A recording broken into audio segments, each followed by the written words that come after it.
Let's take a journey through the painting. The journey starts at the lotus flower, which grows in the lowest, muddiest swamps. A great concrete city springs along the banks of a river, skyscrapers reaching high above. But there are loftier mountains, and still there are loftier mountains yet. Who can stand above the clouds? Many ancient Chinese landscape scroll paintings reflect Taoist views of humans' place in nature. Now let's take a look at a Western painting that emerged after the era of Enlightenment. What views of humans' place in nature is shown here? How do philosophical beliefs affect a civilization's culture and perception? My lesson was aimed at teaching students about the prominent philosophies in ancient China as part of my group's unit on the historical beliefs, values, and practices of early world and ancient civilization. Through engaging with the visual arts and music, Year 7 and 8 students will explore Confucius and Lao Tzu's philosophies and develop the critical arts literacy to see how artworks are laden with meaning and symbols, apply this new knowledge to create their own scroll landscape paintings, and culminating with a gallery exhibit in the classroom. At the core of this integrated arts-based approach was inclusivity of diverse learner cohorts. Aren't we all more engaged with what we are learning when we can find a personal connection to it? As students discuss their interpretations of the paintings and music and create their own, this enables them to develop a deeper personal connection to the content, which leads to higher engagement. A student who struggles with academic content will be much more engaged through the use of authentic artifacts. This engages their inherent ability to communicate and understand through nonverbal symbols. Further, through the hands-on tasks, this can be more engaging for students who have difficulty staying focused and sitting still. Meanwhile, group tasks are designed so that a range of intelligence are available. Students who don't feel confident in the visual arts can still participate in composing poems to accompany the scrolls and generate ideas. Therefore, the theorists who have influenced my unit design are John Dewey, who posited that the interests of the individual child should be at the heart of active experience, and that the teacher's role is to create opportunities in the form of activities and resources which allow pupils to construct connections between experiences. Howard Gardner's multiple intelligences, and Bloom's taxonomy. The most powerful feedback I received was, what is the teacher's role in all this?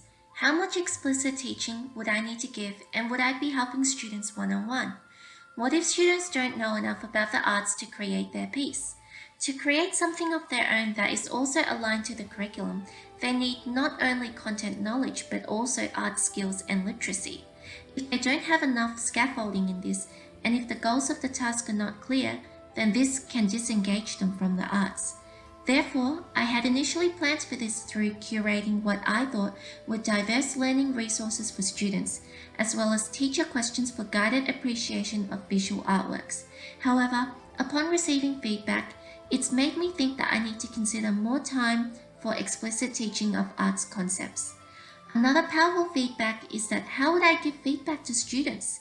My answer again was that I would ask a lot of probing questions that would get my student to elaborate on their thinking. But the truth is, I'm still not sure how this will play out in reality.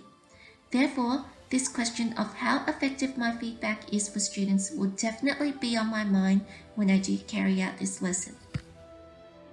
So, what have I learned about arts-based teaching? Well, firstly, I have learned that it can lead to deeper learning, as when we engage in arts, we're not just trying to memorize or understand abstract concepts, we're actively engaged with authentic problems. When we learn through the arts such as music, we're engaging all the senses we have at our disposal, not just the linguistic. Further, arts integrated learning is highly situated and thus more meaningful and purposeful. The highly situated nature of drama, for example, such as mantle of expert and process drama, can lead to deeper understanding and imagination as students take on exciting roles. Secondly, authentic arts integrated learning is highly conducive to students becoming more independent and self-regulated learners. The teacher's role as facilitator gradually diminishes as students gain skills and confidence to create their own responses. However, I also learned that All this is much more challenging and time-consuming for teachers. Teachers need to think creatively to devise learning activities and put a lot of thought into the way learners will experience this. Lastly, arts integrated approach challenges learners and teachers to explore their potential as it involves both of us as creators rather than just reciters. In venturing outside my comfort zone, I developed deeper knowledge of Chinese history than I have ever before in traditional history classes. I am discovering that through this approach there are just endless possibilities for truly engaging learning. Thank you for listening.